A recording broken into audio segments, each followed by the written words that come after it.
Where did the floor of Leipzig's City Hall go? Was there a worldwide mud flood about 200 years ago? If yes, then why is this unknown? A mystery in a class of its own.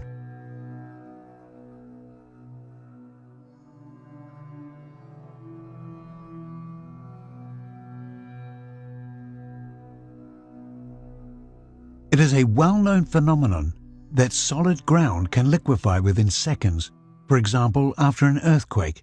Liquefaction has left much of the city a soggy, crumbled mess. But the liquefaction, I mean, the suburban streets are like rivers. You'll see these ladies over here, they're just sinking. The silty, saturated layers of soil just below Christchurch were so severely shaken they liquefied, and with much of the city built... Entire villages can simply disappear within seconds. Sporadic mudfloods, which bury everything beneath them, are well known. It can look like this.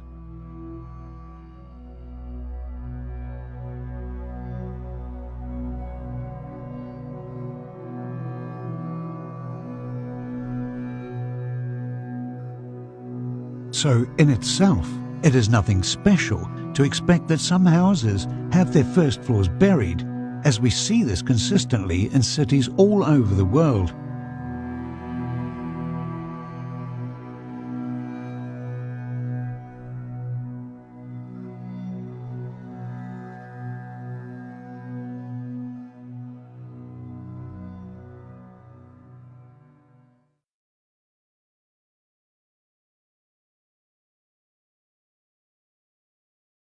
In 2017, I stumbled across images like these, of which there are countless. Construction work reveals that what is now the basement must once have been the first floor. Due to an historically unrecorded event, towns were likely buried under masses of mud, and the surviving inhabitants probably decided to convert the second floor into the first floor. The upper part of the original first floor windows became what we now interpret as basement windows. If this is true, there should be large windows in today's basements that have since been bricked up, right? Voila! Clearly, there were once large windows here, but how did they get there? After all, no one would put large windows below street level, especially not 100 years ago, because basements were supposed to be dark for storing potatoes and other vegetables. Besides, dirt would easily blow in.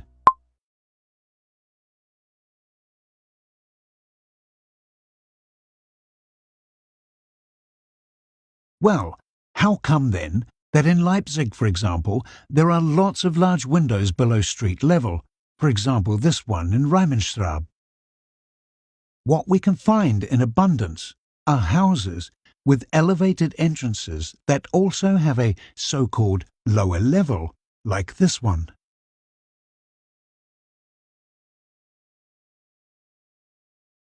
Here are a couple of wonderful shots from Gdansk, summer of 2018, apparently full of basements.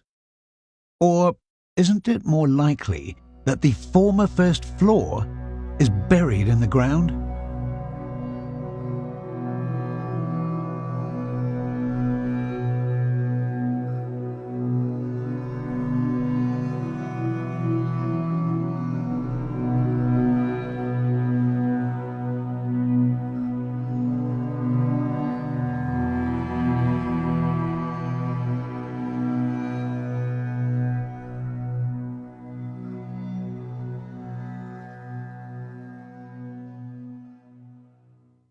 Here's an interesting example from Denmark. The architects apparently built it for dwarfs. Why do they put these living areas half below street level instead of simply building at ground level? 3 reasons speak against this construction method. 1. You can't build a basement below the buried floor because they would need at least some air supply. 2. The apartments will be damp because they are half underground. 3. And last but not least, it is more cumbersome because you have to excavate the space around the entrance, stairs and doors, and always build external stairs. So either the architects didn't understand their craft, or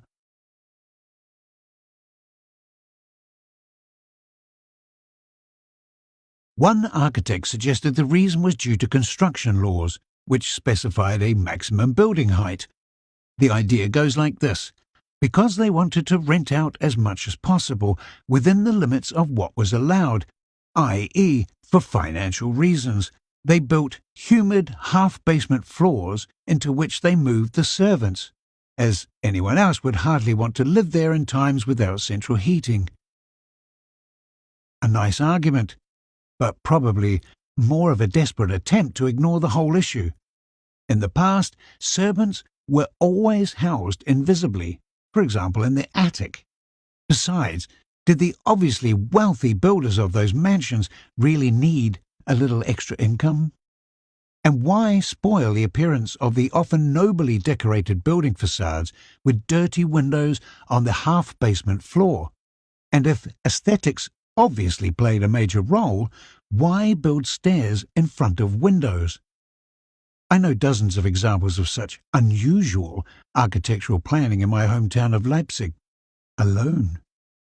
It seems more likely to me that the stairs were added later.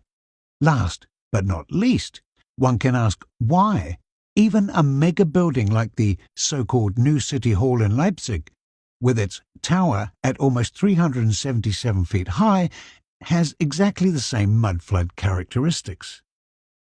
There as well we see large windows up to 6 feet below street level. Why was it urgent to add 20 more rooms, and because of the ordinance issued by the city council itself, going underground was the only way? But then why build large windows when there is hardly any light anyway?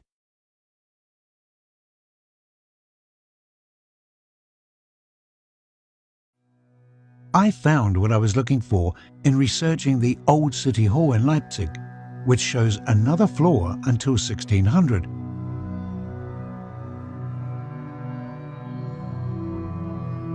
Or even until 1830, if I interpret the corresponding picture correctly. Now, of course, the painter of 1593 could have been confused, but if the image analysis does not deceive me, the City Hall was still higher in 1830. In 1900, one floor is missing.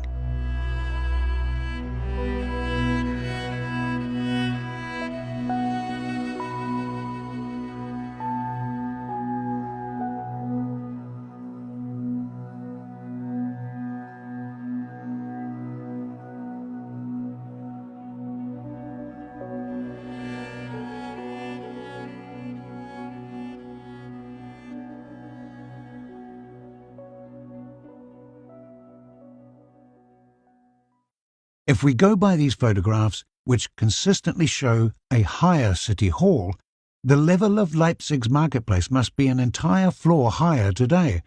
So, did the entire city sink because the ground liquefied during an earthquake? That is not a possibility, because then many of the buildings would be crooked and full of cracks. But where could such big amounts of earth come from? We can't answer this question yet. But the phenomenon of missing floors and half-basements remains. Who builds large windows deep underground? Can the old buildings be dated to the German Grundzeit, comparable to the American Gilded Age, around 1900, or are they much older? What's the true history of underground cities that come to light everywhere?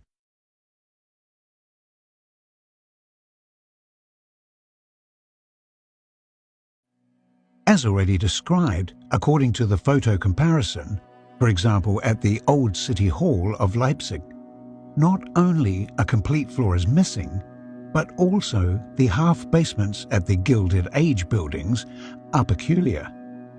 Buried first floors not only spoil the appearance, but also cause many other problems, such as moisture in the apartment.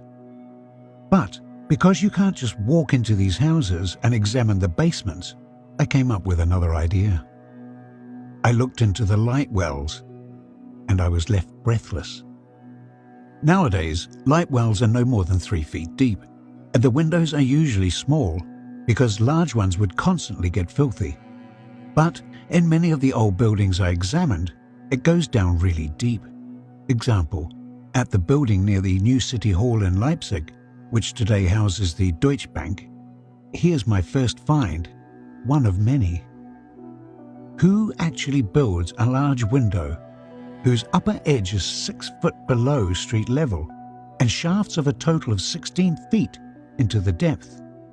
Why would you want to collect as much dirt as possible? This is how it looks today. The light well is on the corner to the left of the tree. Supposedly the building was built in just 3 years, starting in 1898, but it looked ancient back then. Quite strange.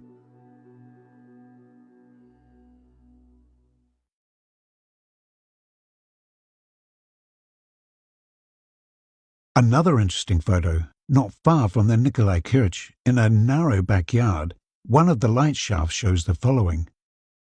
The window, which starts at a depth of around 3 feet, not only has curtains, but there is another opening underneath, possibly a door.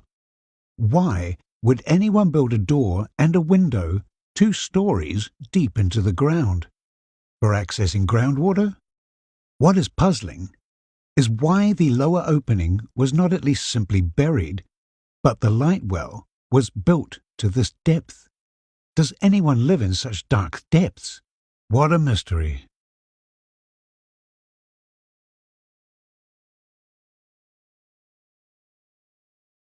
A good overview of the mud flood topic is given here. Wenn man die Straßen aufreißt, um Gebäude wieder dicht zu machen oder neue Leitungen zu verlegen, entdeckt man besonders in Russland, dass die Gebäude viel, viel tiefer gehen als die Straße, die bisher den Grund der Stadtdokumentation von Joachim Zillmer kennt, der einen aufzeigt, dass in der Sahara versteinerte Wale liegen, wo selbst noch die Borsten vorhanden sind, was von einer riesigen Flut oder eher gesagt Schlammflut zeugt, mitten in der Wüste. Russland stand schon immer. Schaut euch mal diesen Palast an, der wurde da nicht erst gebaut, der stand im 17. Jahrhundert schon und wurde einfach nur besetzt. Most interesting are these photos from a South American city unknown to me.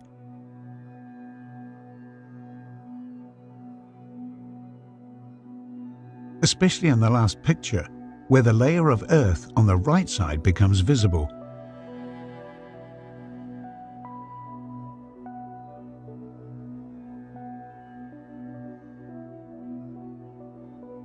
In the meantime, the topic also finds its way into the mainstream, which usually means that it can no longer be kept secret. In a video, which has unfortunately been deleted, construction work in Moscow is reported, in the course of which soil structures collapsed. The spokeswoman says that the foundation was thought to extend to a depth of 13 feet, but in fact it was up to 60 feet. Yes, 60 feet. We see something similar in Salt Lake City. And here I took a little field trip to the Salt Lake Temple. I was just there recently, and really remarkable what they've done. This is typically the ground level up here above these guys. Maybe about 30 feet of dirt has been removed. This video about the Moscow Polytechnic Museum should convince even the biggest skeptic that something is not right here. It shows reconstruction works at the museum and gives deep insights from the inside and outside of the building. Of science on the basis of the Polytechnic Museum. Modernization of the museum is a large-scale state innovation project. The modernization program for 2017-2018. Picture. Well, all these pictures seem to have the same caption, Reconstruction of the Polytechnic Museum, but we get some perspective from the main floor going down to the basement. And what's interesting to me is the I-beams, which even seem to penetrate the brick columns. As to the technical details of how that's done, I can't quite figure it out. I just don't understand it at this point. Okay, so I will just tag this on to the end. I want to say that there is so much more to cover.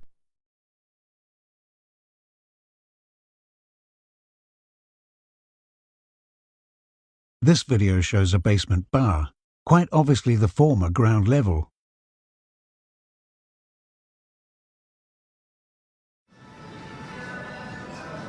And using that, No.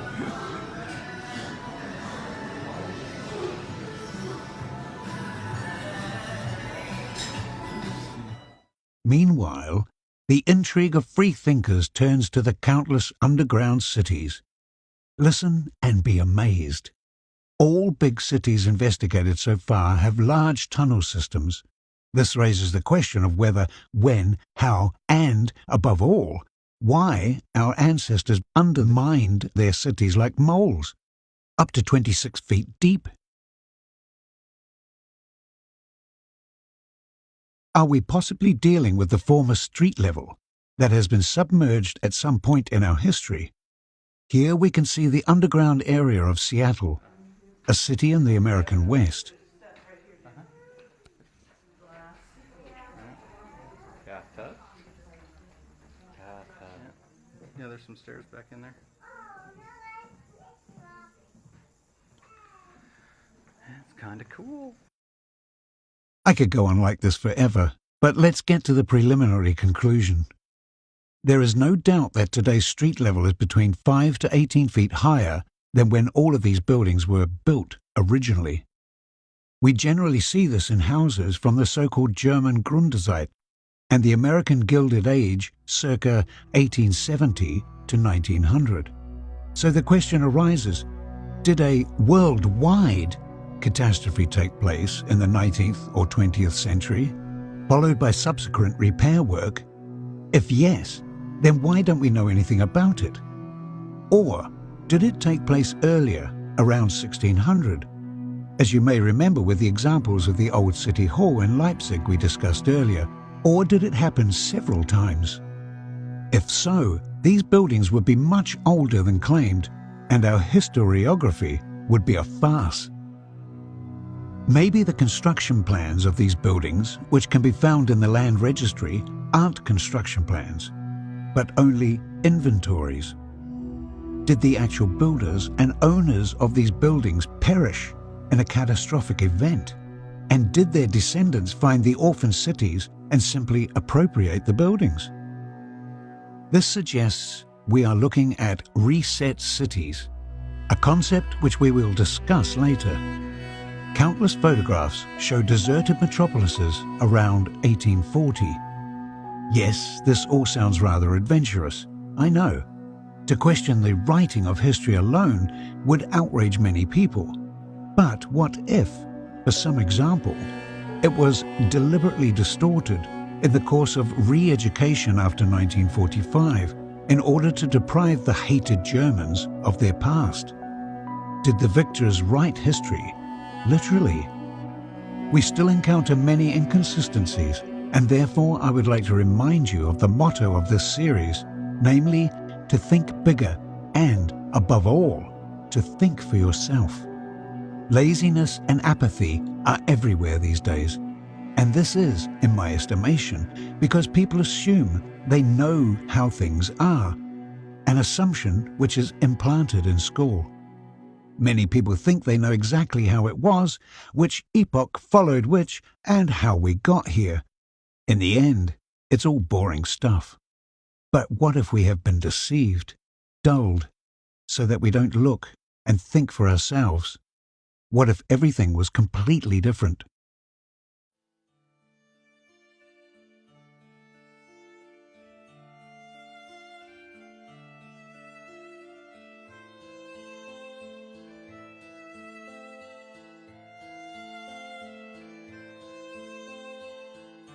Was there really a Gilded Age starting in 1870, or are these buildings much older? Nothing is as it seems.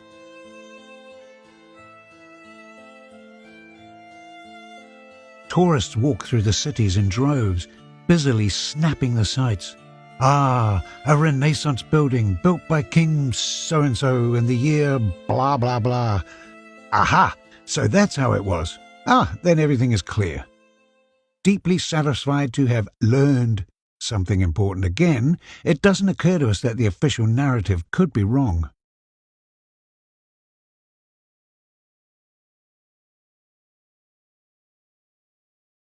Isn't it strange that we've become quite alert when the car repair shop charges us $500 for a small repair, but otherwise accept uncritically what some authorities say. Yes, I too would never have thought that the dates on the pediments could lie. For example, that they could either be a deliberate deception or refer not to the construction of the house, but to its renovation. Look out for the weather vane of this building. Since I became aware of the mud flood issue, I have been taking a closer look for the first time and asking questions. For example, how long it actually takes to construct a building like the Leipzig Imperial Court, now the Federal Administrative Court. Are the 6 years from 1888 to 1895, as stated officially, sufficient for this? Or what about the then world-famous Singer building at over 650 feet high?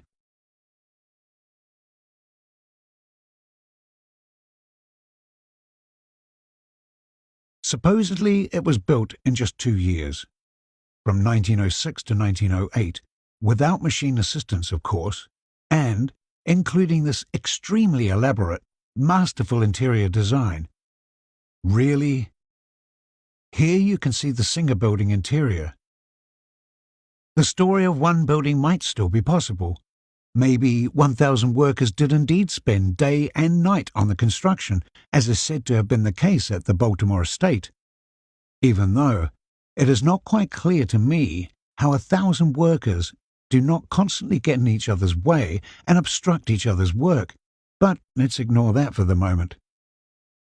However, if you take a look at all the construction activities that are said to have taken place in a city during a certain period, it quickly becomes absurd. Someone researched what happened in Seattle after the Great Fire of 1889. In a fantastic 18 months, 5,625 buildings are said to have been constructed there. That would be an impressive achievement even for a small row of houses, but we're talking about monsters like this.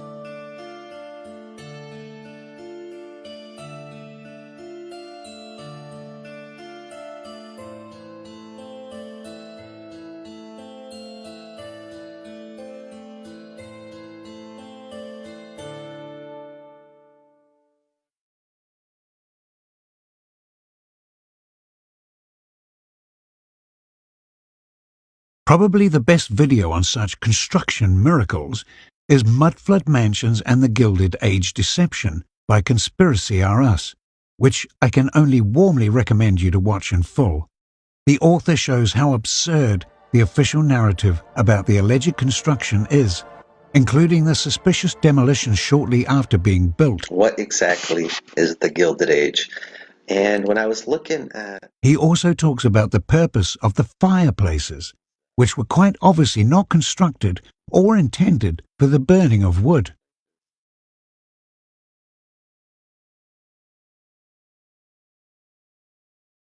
Well, if there was already a technology in the 19th century to heat these buildings without coal, oil, or wood, and also to air condition them centrally, then it means one thing: we are not advanced at all, but practically live in the Stone Age.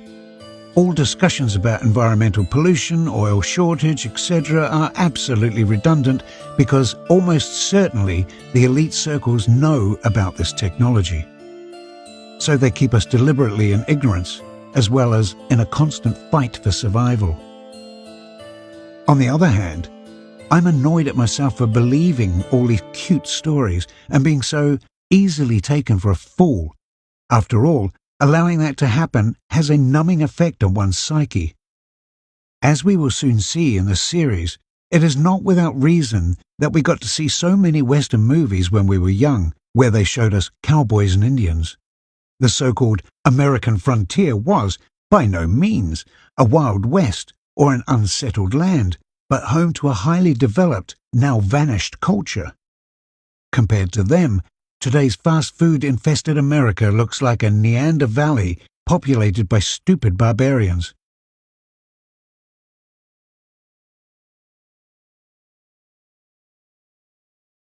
These buildings have existed long before the Gilded Age started. It is unclear who built them. Both the dimensions and the furnishings speak of superior knowledge not available to the general public. The upper class today, the rich and powerful so admired by many, are the descendants of robbers and robber barons. They created the fairy tale of the Gilded Age, which in reality was the beginning of worldwide slavery of unparalleled proportions and still is today. In 1870, during the so-called Gilded Age, tall buildings supposedly appeared all over the world. But where did the billions of bricks and other needed materials come from? Was there a corresponding developed infrastructure in America, Europe, and elsewhere? I have already discussed several buildings which are said to have been built during the building mania that suddenly broke out in 1870. Conclusion: nonsense. The suspicion that we have been deceived here is further strengthened by the question of where the building material actually came from.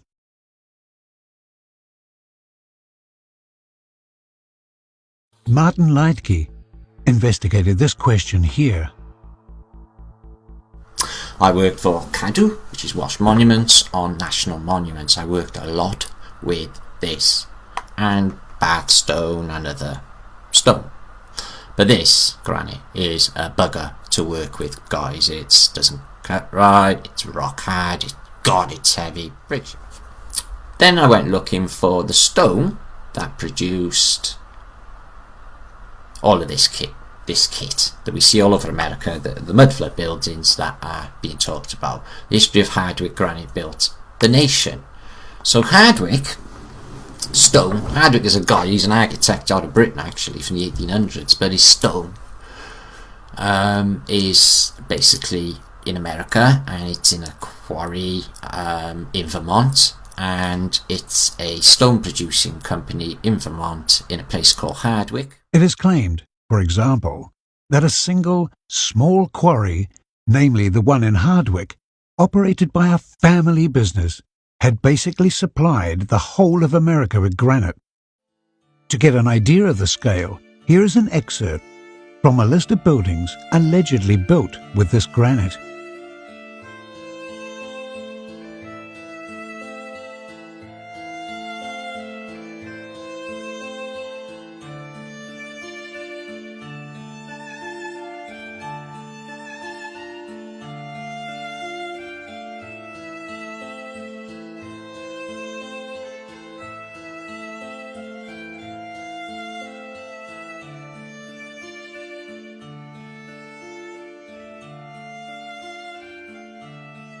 By the way, these are all buildings of sometimes gigantic dimensions, comparable to the Capitol in Washington.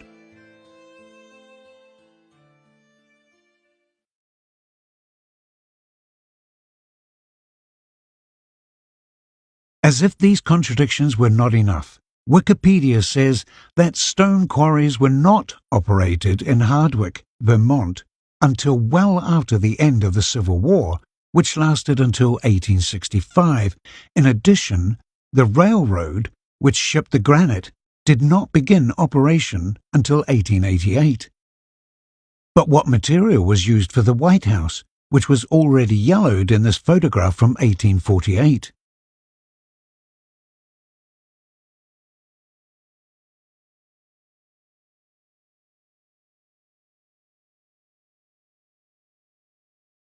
These inconsistencies have only come to light because many people have followed up on the matter after they became suspicious.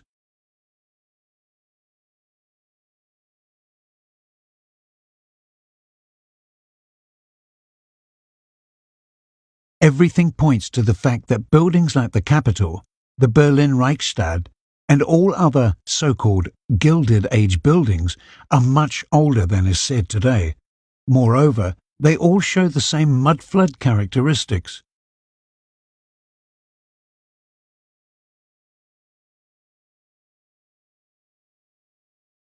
Well, our common sense assumes a continuity of records, especially with the thorough Germans.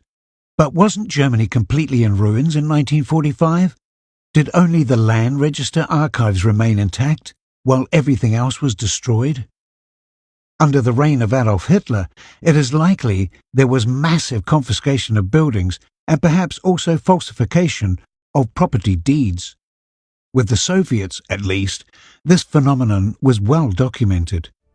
And who was responsible for writing history until around 1900? The Church, right? Can we rely on the integrity of this power-obsessed institution? Then there's the objection that if there had been a mud flood or some other major catastrophe, it would be in the records or stories of our ancestors. I dare to doubt that, because people like to repress such things from memory, as we see this in many trauma victims. A protective memory loss occurs.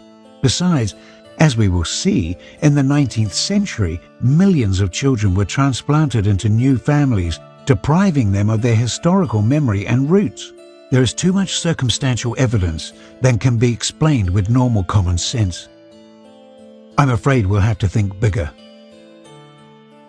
And much bigger to find any reasonably viable, explanatory approach to it all. At some point, probably before World War I, there must have been a break in the tradition, possibly due to a worldwide event that was not comprehensible at first. In one of the next videos, we will discuss the phenomenon of deserted cities around 1840, which